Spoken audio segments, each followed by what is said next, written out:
តែជាង50ខ្នងរងការខូចខាតដោយសារខ្យល់កន្ត្រាក់នៅរដូវប្រាំងភ្លៀងកក់ខែមួយមេបានបង្កឲ្យមានខ្យល់កន្ត្រាក់វាយប្រហារយ៉ាងធ្ងន់ធ្ងរប៉ះទង្គិចទៅលើភូមិចំនួន3ក្នុងឃុំអូដំបងមួយស្រុកសង្កែកាលពីថ្ងៃទី12 ខែមិនិនាវេលាម៉ោង 4:40 នាទីរសៀលដែលបានធ្វើឲ្យខូចខាតលំនៅឋានបងប្អូនប្រជាពលរដ្ឋអស់ជាង50ខ្នងតែពុំមានសេចក្តីរាយការណ៍ថាមានគ្រោះថ្នាក់ដល់មនុស្សនោះទេរបាយការណ៍សមត្ថកិច្ចបានឲ្យដឹងថាភូមិចំនួន3ក្នុងឃុំអូដំបង1ត្រូវបានប៉ះទង្គិចដោយគ្រោះធម្មជាតិយ៉ាងធ្ងន់ធ្ងររាលរដូវប្រាំងនេះភូមិទាំង3នោះមានភូមិអូស្រឡៅខូចខាតផ្ទះអស់ចំនួន37ខ្នងភូមិអូខ្ជាយខូចខាតផ្ទះអស់ចំនួន6ខ្នងនិងភូមិវត្តចែងខូចខាតផ្ទះអស់ចំនួន11ខ្នងបើតាមរបាយការណ៍ដដែលលំនៅឋានដែលរងការខូចខាតដោយសារគ្រោះថ្នាក់នេះភាគច្រើនប៉ាងដែលមានសរុបចំនួន54ខ្នងប៉ុន្តែរបាយការណ៍ពុំមាននិយាយពីគ្រោះថ្នាក់មនុស្សសត្វឬប៉ះពាល់ផលដំណាំនោះទេអ្នកភូមិអូស្រឡៅបាននិយាយថាដំបងមានភ្លៀងធ្លាក់ខ្លាំងគួរសមដែរតែបន្តិចក្រោយមកស្រាប់តែមានខ្យល់បក់ខ្លាំងរហូតបង្កើនទៅជាខ្យល់កន្ត្រាក់វាយប្រហារយ៉ាងខ្លាំងប៉ះទៅលើលំនៅឋានរបស់បងប្អូនប្រជាពលរដ្ឋចំនួន3ភូមិខាងលើនេះប្រពន្ធដដែលបានបញ្ជាក់ថាលំនៅឋានភាគច្រើនរប៉ើងដំបូលសង្កសីតែក៏មានលំនៅឋានខ្លះក៏ដួលរលំទាំងស្រុងដែរប៉ុន្តែពុំមានគ្រោះថ្នាក់ដល់មនុស្សទេប្រជាពលរដ្ឋនៅតាមបណ្ដោយស្រុកបណ្ដាស្រុកមួយចំនួនក្នុងខេត្តបាត់ដំបងបានជួបប្រទះនឹងគ្រោះធម្មជាតិបែបនេះប៉ុន្មានលើកកន្លងមកហើយនាប៉ុន្មានសប្តាហ៍មុននេះដែលខ្ចប់ជួររដូវប្រាំងដែលមានលេីឡំជាមួយនឹងភ្លៀងធ្លាក់រាយប៉ាយស្ទើរគ្រប់ទីកន្លែងផងបានបំផ្លាញផ្ទះសម្បែងបងប្អូនប្រជាពលរដ្ឋអស់រាប់សិបខ្នងរួមទាំងវត្តអារាមផងដែរភ្លៀងលេីឡំនឹងខ្យល់កន្ត្រាក់ខូចខាតផ្ទះសម្បែងបងប្អូនប្រជាពលរដ្ឋអស់ចំនួន6ខ្នងនៅក្រុងប៉ោយប៉ែតភ្លៀងលេីឡំដោយខ្យល់កន្ត្រាក់បង្កការប៉ះពាល់ដល់ផ្ទះសម្បែងប្រជាពលរដ្ឋ6ខ្នងត្រូវបានកម្លាំងនគរបាលជួយអន្តរាគមន៍នាំយកសង្កសីធ្វើការជួសជុលកាលពីថ្ងៃទី13 មីនា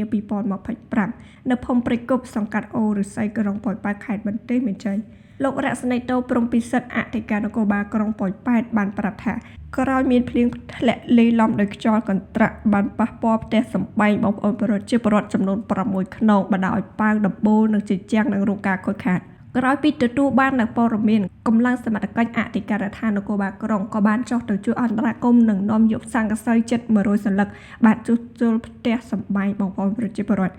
លោកបានបញ្ជាក់ថាខ្យល់កន្ត្រាក់ដែលបំផ្លាញផ្ទះសម្បែងបងប្អូនប្រជាពលរដ្ឋបណ្ដាលឲ្យរងការខូចខាតតែមិនប៉ះពាល់បងប្អូនប្រជាពលរដ្ឋឲ្យមានអ្នករងរបួសនោះឡើយហើយបានណែនាំដល់បងប្អូនប្រជាពលរដ្ឋនៅពេលដែលភ្លៀងធ្លាក់ត្រូវរកទីទួលជ្រកឲ្យមានសុវត្ថិភាពការពារខ្យល់កន្ត្រាក់និងរន្ទះកើតមានពិតជាល្អដែលលោកវរស្មីតូព្រំពិសិដ្ឋបានបញ្ជាក់ថានៅពេលកម្លាំងចុះទៅជួយអន្តរាគមន៍ជួសជុលផ្ទះសម្បែងបងប្អូនប្រជាពលរដ្ឋដែលរងគ្រោះដោយខ្យល់កន្ត្រាក់បាននាំយកអំណោយចែកជូនដល់បងប្អូនប្រជាពលរដ្ឋដែលរងគ្រោះដោយខ្យល់កន្ត្រាក់បាននាំយកអំណោយចែកជូនមួយគ្រួសារទទួលបានសង្កសីឈើចំនួន40ដើមនិងអង្ករ25គីឡូក្រាមថវិកា6សែនរៀលភ្លៀងធ្លាក់រហូតដល់ថ្ងៃទី15 ខែមីនាភ្លៀងកក់ខែនៅបន្តបង្អុរចុះមកភ្នំពេញនិងបណ្ដាខេត្តមួយចំនួននៅតែបន្តមានភ្លៀងលេីឡំផ្គររន្ទះនិងខ្យល់កន្ត្រាក់ពី10ទៅ20%ខណៈរបបខ្យល់មូសុងអេសានជាមួយនឹងសម្ពាធទាបគ្របដណ្ដប់លើសមុទ្រចិនខាងត្បូងអាងទន្លេមេគង្គក្រោមនិងលើកម្ពុជាស្ថានភាពបែបនេះនឹងធ្វើឲ្យចាប់ពីថ្ងៃទី13ដល់ថ្ងៃទី15 ខែមិនិនាឆ្នាំ2025កម្ពុជានឹងមានភ្លៀងធ្លាក់រាយប៉ាយស្ទើរទូទាំងប្រទេសក្រសួងអះអាងថាតំបន់មាត់សមុទ្រមានសីតុណ្ហភាពមធ្យមអបបរមា23អង្សាសេនិងសីតុណ្ហភាពមធ្យមអតិបរមា35អង្សាសេខ្យល់បក់មកពីទិសបូនិងអាគ្នេយ៍មានល្បឿនមធ្យម2ម៉ែត្រក្នុង1វិនាទីខេត្តកោះកុងប្រសែនុកំពតនិងជួរភ្នំបូកគោអាចមានភ្លៀងធ្លាក់គ្របដណ្ដប់លើផ្ទៃដី20%រលកសមុទ្រមានកម្ពស់មធ្យមអបបរមា 0.25 ម៉ែត្រនិងកម្ពស់មធ្យមអតិបរមា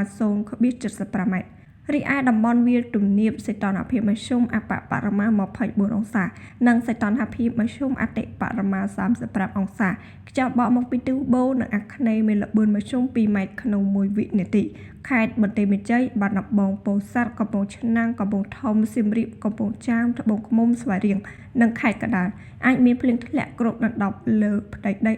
10% ដល់ឡែកតំបន់ខ្ពង់រាបសីតុណ្ហភាពមធ្យមអបបរមា 24 អង្សា និងសីតុណ្ហភាពមធ្យមអតិបរមា 36 អង្សា ខ្យល់បក់មកពីទិសបូនិងអាគ្នេយ៍មានល្បឿនមធ្យម 3 ម៉ែត្រក្នុង 1 វិនាទី ខេត្តកំពង់ស្ពឺ ប៉ៃលិន ព្រះវិហារ ស្ទឹងត្រែង ក្រចេះ រតនគិរី និងមណ្ឌលគិរីអាចមានភ្លៀងធ្លាក់គ្របដណ្ដប់លើផ្ទៃដី 15% អាស្រ័យដូចបានជម្រាបជូនខាងលើនេះ សូមបងប្អូនប្រជាពលរដ្ឋទាំងអស់សូមមានការប្រុងប្រយ័ត្ន